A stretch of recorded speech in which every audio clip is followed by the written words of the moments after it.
सलाम, नमस्ते और सत श्री अकाल। I hope you guys are having a beautiful day. Welcome to our channel Mom's Mantra. आज की वीडियो में कवर करेंगे how you can buy a house in Canada with or without the baby.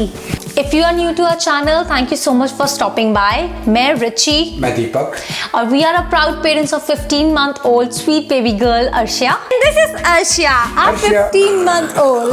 हम नॉर्मली चाइल्डहुड और pregnancy related videos बनाते हैं, but since हम अपने घर में अभी रिसेंटली मूव कर रहे हैं, we thought of creating this playlist for you guys, जिसमें हम अपना एक्सपीरियंस, लर्निंग कर्व और तो मिस्टेक्स जो हमने करी आपसे शेयर कर पाए. So I hope you enjoy this home series. Today's episode is gonna B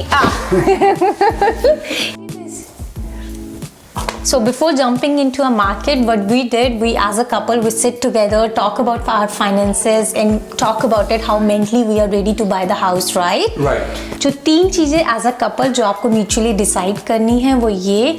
first thing, mentally आप कितना रेडी है हाउस बाय करने के लिए, क्योंकि हर घर इररेस्पेक्टिव वो आपका टाउन हाउस है या डिटैच हाउस है, it comes with a maintenance. घर की सफाई से लेके बाहर लॉन मूविंग तक या फिर बैकयार्ड मेंटेन तक, how ready you are as a couple, आप कितनी रिस्पॉन्सिबिलिटी शेयर करने के लिए रेडी है. द सेकेंड थिंग, अगर आप भी उसी फेज में है जिस फेज में हम 2 साल पहले थे, that means you might want to start your family soon.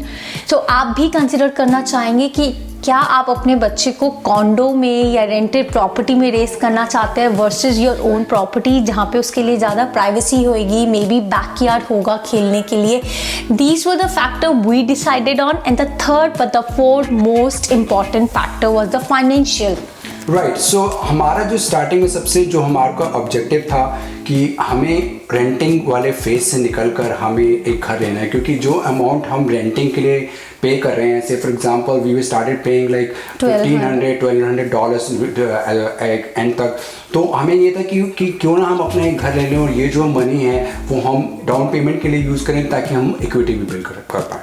So when Richie said about the financially ready position, तो फाइनेंशियली रेडी के लिए there are lot of things that you have to take care right from the day when you enter into Canada. Right. So first thing is you have to make sure that you get a right credit cards, और आप purchase जो है कुछ भी आप grocery, जो अपना daily fuel consumption, जो भी आप लोग परचेज छोटे बड़े एक्सपेंसेस, राइट, आप क्रेडिट कार्ड से करें ताकि आपकी डे 1 से क्रेडिट हिस्ट्री बननी शुरू हो जाए. राइट. सेकेंडली जो सबसे इंपॉर्टेंट चीज़ है कि आपको सेव करना है फ्रॉम द डे 1. अब सेव करने के लिए आई नो कि हम Indians and South Asians we are very good in saving money, but आपको एक एम बनाना है, एक ऑब्जेक्टिव बनाना है कि एक फंड सेपरेटली आप अपने बैंक अकाउंट में रखेंगे जो कि as a down payment future में आपके काम आएगा. So in addition to that point, जब आप क्रेडिट कार्ड लेते हैं and you are coming to Canada with your spouse, make sure करिए आप क्रेडिट कार्ड दोनों के नाम पे ले, ताकि इन केस आप शॉपिंग पे साथ पे नहीं जा रहे हैं, whosoever is utilizing the credit card, आप दोनों के नाम पे क्रेडिट कार्ड हिस्ट्री बने. राइट. ये जरूरी इसलिए है क्योंकि जब आप क्रेडिट स्कोर बनाते हैं तो दोनों का क्रेडिट स्कोर अच्छा होना चाहिए, because most of the time जब आप लेंडर के पास मॉर्गेज लेने जाते हैं तो आप दोनों की हिस्ट्री को देखा जाता है और उसके बेस पे आपको लोन अप्रूव होता है. True. So Deepak, let's help our friend कि अराउंड कितनी डाउन पेमेंट आपको सेव करनी चाहिए. वेल, टेक्निकली अगर आप कोई भी मकान लेने जाने चाहते हैं तो आप 20% डाउन पेमेंट आपको चाहिए. डिपेंडिंग अपॉन आपका क्या बजट है, 20% is the minimum you want to have to avoid a CHMC insurance fees, जो कि वो काफ़ी ज़्यादा हो जाती है अगर आप 20% से कम पे कर रहे हैं. तो in line with the down payment, it's very important कि आप थोड़ा और एक्सपेंस सेव करें. Around 1.5 to 2% of your property जो आप एस्टिमेट लगा रहे हैं. Now these expenses go toward the administration fees या फिर लॉयर फीस जो आप क्लोजिंग ऑफ द हाउस में देते हैं, और इसको बोला जाता है closing cost. Right. If you are financially and mentally ready, then very first step to take is to get a pre approval for mortgage. What डैडा is doing? Is he looking around something? Let's talk to them about the importance of mortgage pre-approval. Right, mortgage pre-approval लेने का सबसे बड़ा जो objective वो ये है कि आपको ये पता लग जाए कि आपकी अफोर्डेबिलिटी कितनी है. अब मॉर्गेज लेने के लिए you need to find a mortgage broker. Mortgage broker can either be a bank or can be a private lender. तो बेसिकली मॉर्गेज एजेंट आपके फाइनेंसेस को देख के आपको बता सकता है कौन सा लेंडर आपको कितने इंटरेस्ट में क्या मॉर्गेज दे रहा है. And we can say that it seems like a bit of a work, but it saves you from so many may think first, mortgage agent आपको ब्लॉक कर देता है with the interest for up to 120 days. And the second point, आपको monthly estimate पता चल जाता है कि आपकी पेमेंट कितनी होएगी toward the mortgage. So one thing to consider, Canadian government भी बहुत support करती है first time home buyers को, and they offer lots of incentives, something you should definitely be aware of. For example, land transfer rebate, as far as I remember, और RRSP से भी आप up to $25,000 of dollars निकाल सकते हैं without any penalty, which is great, right? Right, yeah, it's very helpful. अभी हमें realize नहीं होता, पर उस time पे we need cash and all these things are very helpful. True, it's a big support that offered by Canadian government. Not many government do that across the world. Right. So now आपके पास down payment के लिए bank में आपके पास down payment के लिए पैसा है और आपको मॉर्गेज प्री अप्रूवल मिल चुका है. So now this is a peace in the mind. You can start looking into the houses actually. The first thing you have to do is to decide your location कि आपको घर लेना कहाँ पर है. जब आपने लोकेशन डिसाइड कर ली, अब आपको देखना है कि आपके बजट में आपको कितने तरह के हाउसेस किस तरह के हाउसेस मिल सकते हैं. सबसे बेस्ट सोर्स जो है वो है realtor.ca. ये एक वेबसाइट है जिसमें एवरी हाउस जो कि मार्केट में आएगा वो रजिस्टर होता है और विद एवरी इंफॉर्मेशन कि कितने का वो ऑफर हुआ है, उसके क्या स्क्वायर फीट हैं, कितने बेडरूम्स हैं, कितने बाथरूम्स हैं, क्या स्क्वायर फीट है, everything is there with the pictures. So the best advice जो कि हमने भी ये किया था, इवन पहले फील्ड में उतरने से पहले या फिजिकली जाने से पहले आप realtor.ca खोलिए, उसमें अपनी लोकेशन डालिए, अपना क्राइटेरिया डालिए और उसमें आप देखिए कि कितने क्या मार्केट में अवेलेबल ऑप्शंस है. It's a good dry run basically, right? आपको एक आइडिया मिल जाएगा कि हाँ हमारे बजट के अंदर हमें ये ऑप्शंस अवेलेबल है. Now, as Deepak was saying, looking into a realtor.ca, it will give you a pretty good idea कि कौन सी लोकेशन में, for example, Toronto location versus GTA versus extended GTA के हिसाब से आपको कौन सी लोकेशन में उतने आपकी अफोर्डेबिलिटी के हिसाब से टाउन हाउस मिल रहा है या डिटैच हाउस मिल रहा है या semi detach.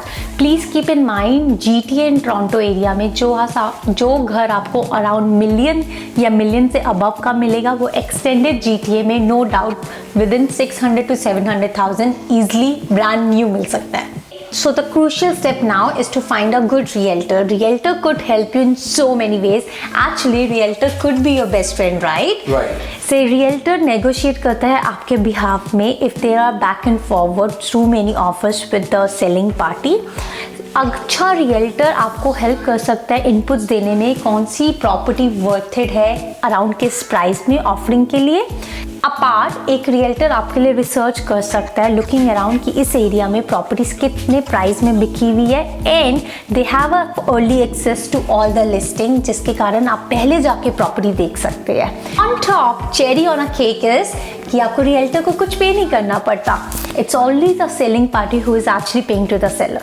Now, if you are going for the new home, you probably don't need a realtor, but for the old house, we really recommend you having one. Right.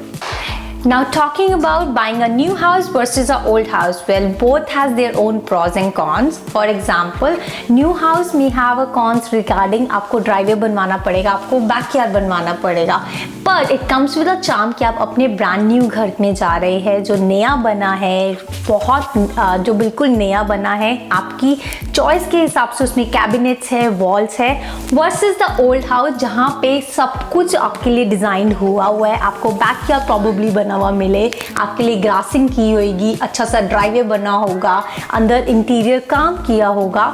But it may be possible कि old house की अब roofing कराने का time है, that could include the expense या फिर घर के अंदर के कुछ एक्सपेंस जो आपको अब स्पेंड करने पड़ेंगे. This is a topic for another video जो हम सेपरेटली ब्रीफ बना सकते हैं आपके लिए.